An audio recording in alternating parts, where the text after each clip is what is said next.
सोचिए जरा, नक्शे पर खींची गई एक मामूली सी लाइन जो लाखों लोगों की तकदीर हमेशा हमेशा के लिए बदल दे। आज हम बात करेंगे डुरंड लाइन की। ये सिर्फ अफगानिस्तान और पाकिस्तान को अलग करने वाली एक सीमा नहीं है, बल्कि इसकी कहानी बहुत ही गहरी, बहुत ही उलझी हुई है। देखिए, इसकी कहानी की जड़ों में जाने से पहले सबसे ज़रूरी है इसके इंसानी पहलू को समझना। ये महज एक इंटरनेशनल बॉर्डर नहीं है, नहीं, ये तो एक ऐसी लकीर है जिसने एक ही जैसी संस्कृति, एक ही ज़बान बोलने वाले लोगों के दिलों को दो हिस्सों में चीर दिया। ये जो सामने दिख रहा है ना, यही इस पूरी कहानी का दिल है। डुरंड लाइन का सबसे गहरा असर पड़ा पश्तून और बलोच लोगों पर। जरा सोचकर देखिए, सदियों से ये समुदाय एक साथ एक ही जमीन पर रहते आए थे, और फिर एक दिन एक समझौते के तहत रातों रात उनके गांव, उनके परिवार, उनकी जमीनें, सब कुछ दो अलग अलग देशों का हिस्सा बन गई। तो सवाल सीधा सा है, आखिर ऐसी लाइन खींचने की जरूरत ही क्यों पड़ी? इसके पीछे की वजह क्या थी? कौन था जो ये चाहता था? इसका जवाब छिपा है 19वीं सदी के एक बहुत बड़े जियोपॉलिटिकल खेल में, इतिहास में जिसे द ग्रेट गेम के नाम से जाना जाता है। तो ये खेल कुछ यूं था। एक तरफ था ब्रिटिश साम्राज्य, जो भारत को अपने सोने की चिड़िया मानता था और उसे हर हाल में बचाना चाहता था। उसे डर था कि कहीं रूस मध्य एशिया से आगे न बढ़ जाए।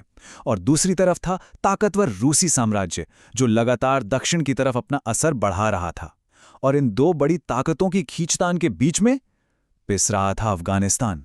तो देखिए, हुआ ये कि 19वीं सदी में ये ग्रेट गेम अपने चरम पर पहुंच गया, और इसी शतरंज की बिसात पर 1893 में एक ब्रिटिश अफसर सर मॉर्टिमर डुरांड और अफगान अमीर अब्दुल रहमान खान के बीच एक समझौता हुआ। और नतीजा ये हुआ कि पूरा का पूरा कबीलाई इलाका, जिसे ट्राइबल बेल्ट कहते हैं, दो टुकड़ों में बंट गया। मतलब असल मकसद तो था ब्रिटिश इंडिया के लिए एक बफर जोन तैयार करना, एक तरह का सेफ्टी कवच। लेकिन इस कवच को बनाते वक्त वहां की जमीनी हकीकत को, वहां रहने वाले लोगों की संस्कृति को, उनकी एकता को पूरी तरह से नजरअंदाज कर दिया गया। और बस यही वो गलती थी जिसने आने वाले कल के लिए अनगिनत लड़ाइयों के बीज बो दिए। आइए अब जरा इस लाइन के साथ साथ एक सफर पर चलते हैं, देखते हैं कि जमीन पर यह आखिर है कैसी।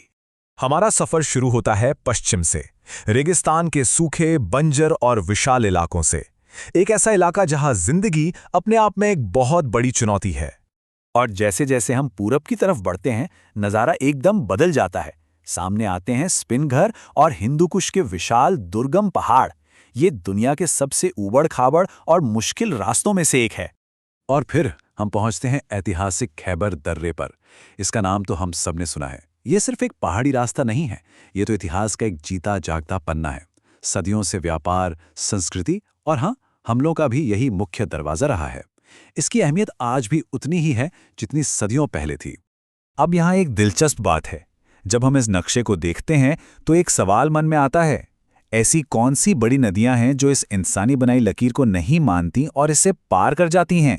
जी हाँ, वो नदियां हैं काबुल, कुनार, कुर्रम और गोमल। और ये पता है क्या दिखाता है? ये दिखाता है कि आप जमीन पर लकीरें तो खींच सकते हैं, लेकिन प्रकृति के बहाव को, नदियों के रास्ते को नहीं रोक सकते।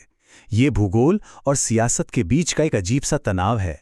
तो इस इतिहास और इस भूगोल का जो ये मेल है, इसकी विरासत क्या है? इस बंटवारे ने आज के लिए क्या छोड़ा है?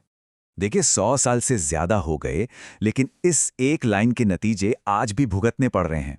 इसने लोगों के मन में एक पहचान का संकट खड़ा कर दिया है कि वो कौन है, किधर के हैं। इसने सीमा के आर पार हिंसा और उग्रवाद को हवा दी है। और हाँ, दोनों देशों के बीच जो लगातार राजनीतिक अस्थिरता बनी रहती है, उसकी एक बहुत बड़ी जड़ यहीं पर है। और यहीं पर सबसे बड़ी, सबसे दुखद विडंबना सामने आती है।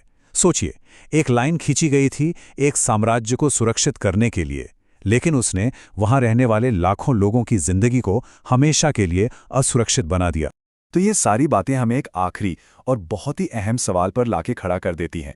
तो क्या ड्यूरंड लाइन को सिर्फ एक इंटरनेशनल बॉर्डर मान लिया जाए, या ये एक ऐसा जख्म है जो कभी भरा ही नहीं और आज भी रिस रहा है? ये सवाल हमें सिर्फ इस इलाके के बारे में सोचने पर मजबूर नहीं करता, बल्कि दुनिया भर में खींची गई ऐसी तमाम लकीरों के बारे में सोचने पर मजबूर करता है, जिनके निशान नक्शों से ज्यादा लोगों के दिलों पर गहरे हैं।